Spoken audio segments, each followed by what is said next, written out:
ಎಲ್ರಿಗೂ ನಮಸ್ಕಾರ. ಎಲ್ಲರಿಗೂ ಒಂದು ಡೌಟ್ ಇದೆ. ಏನು ಅಂತ ಅಂದರೆ, ಈ ಪಿತೃಪಕ್ಷದ ಟೈಮ್ನಲ್ಲಿ ಪಿತೃಗಳು ನಮ್ಮ ಕನಸಿನಲ್ಲಿ ಬರುವುದು ಏನಕ್ಕೆ, ಕೆಟ್ಟದ ಒಳ್ಳೆಯದ ಅಂತ ಹೇಳೋದಾದರೆ, ನಮ್ಮ ಪಿತೃಗಳ ಅಂದರೆ ಪಿತೃಪಕ್ಷದ ಟೈಮಲ್ಲಿ ಪಿತೃಗಳು ಮನೆಯ ಹತ್ತಿರ ಆಗಿರ್ಬೋದು, ನಮ್ಮ ಹತ್ತಿರ ಆಗಿರ್ಬೋದು ಬರೋದು ಶಾಸ್ತ್ರದಲ್ಲಿ ಉಲ್ಲೇಖ ಆಗಿದೆ.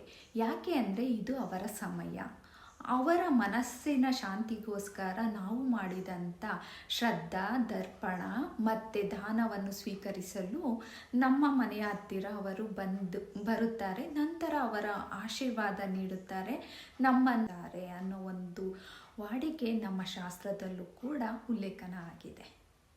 ಹಾಗಾಗಿ ಈ ಒಂದು ಟೈಮಲ್ಲಿ ಅವರು ನಮ್ಮ ಕನಸಿನಲ್ಲಿ ಬಂದು ನಮಗೆ ಆಶೀರ್ವಾದವನ್ನು ನೀಡಿ ನಮ್ಮ ಒಂದು ಕೋರಿಕೆಯನ್ನು ಕೂಡ ಈಡೇರಿಸಿ ನಮ್ಮ ಪಿತೃದೋಷವನ್ನು ನಿವಾರಣೆ ಮಾಡುತ್ತಾರೆ ಅನ್ನೋ ಒಂದು ನಂಬಿಕೆ ಕೂಡ ಇದೆ. ಹಾಗಾದರೆ ಪಿತೃಗಳು ನಮ್ಮ ಕನಸಿನಲ್ಲಿ ಬಂದರೆ ಕೆಟ್ಟದ ಒಳ್ಳೆಯದ ಅಂತ ಕೇಳೋದಾದರೆ, ಪಿತೃಗಳು ಸಂತೋಷದಿಂದ ಬಂದು ನಮಗೆ ಆಶೀರ್ವಾದ ಮಾಡುವ ರೀತಿಯಲ್ಲಿ ಬಂದರೆ ಅವರ ಆಶೀರ್ವಾದ ನಮಗೆ ಸಿಗ್ತಿದೆ ಅನ್ನೋ ಒಳ್ಳೆಯ ಅರ್ಥ ಆಗಿರುತ್ತದೆ.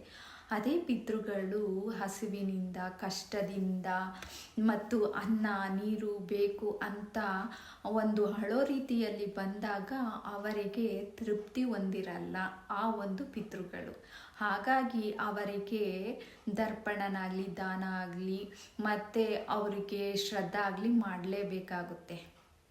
ಈ ಒಂದು ಪಿತೃಗಳನ್ನ ತೃಪ್ತಿ ಹೊಂದಿಲ್ಲ ಅಂತ ಅಂದಾಗ ನಮ್ಮ ಕನಸಿನಲ್ಲಿ ಕೆಟ್ಟದಾಗಿ ಕಾಣಿಸ್ಕೊಳ್ತಾರೆ. ಅಳೋ ರೀತಿಯಲ್ಲಾಗಿರ್ಬೋದು, ಅವರು ಕಷ್ಟ ತೋರ್ಕೊಳ್ಳೋ ರೀತಿಯಲ್ಲಾಗಿರ್ಬೋದು, ಅನ್ನ ಕೊಡು ನೀರು ಕೊಡು ಅನ್ನೋ ರೀತಿಯಲ್ಲಿ ನಮಗೆ ಕಾಣಿಸ್ಕೊಳ್ತಾರೆ. ಹಾಗಾಗಿ ಅವರು ಏನು ತೃಪ್ತಿ ಹೊಂದಿರಲ್ಲ. ಹಾಗಾಗಿ ಮತ್ತೆ ಅವ್ರಿಗೆ ನಾವು ದರ್ಪಣವನ್ನು ಬಿಡಬೇಕಾಗುತ್ತೆ.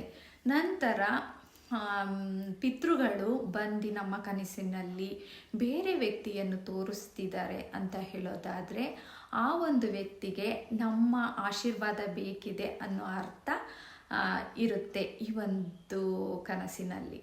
ನಂತರ ಈ ಒಂದು ಬೇರೆ ಸಮಯದಲ್ಲಿ ಪಿತೃಗಳು ನಮಗೆ ಕಾಣಿಸ್ತಿದ್ದಾರೆ ಅಂತ ಅಂದರೆ ಯಾವುದೇ ರೀತಿಯ ತೊಂದರೆ ಇಲ್ಲ. ಪಿತೃಪಕ್ಷದಲ್ಲಿ ಅವರ ಹೆಸರಿನಲ್ಲಿ ಅನ್ನದಾನ ಮತ್ತು ಏನು ಹಣ್ಣು ದಾನಗಳು, ನೀರು ಕೊಡೋ ಅಂಥದ್ದಾಗಿರ್ಬೋದು, ಬಡ ಮಕ್ಕಳಿಗೆ ಬಟ್ಟೆ, ಆಹಾರ ಈ ಥರ ಎಲ್ಲ ದಾನ ಮಾಡೋದ್ರಿಂದ ಕೂಡ ಏನು ಪಿತೃ ದೋಷದಿಂದ ಕೂಡ ನಾವು ನಿವಾರಣೆಯನ್ನು ಹೊಂದ್ತೀವಿ.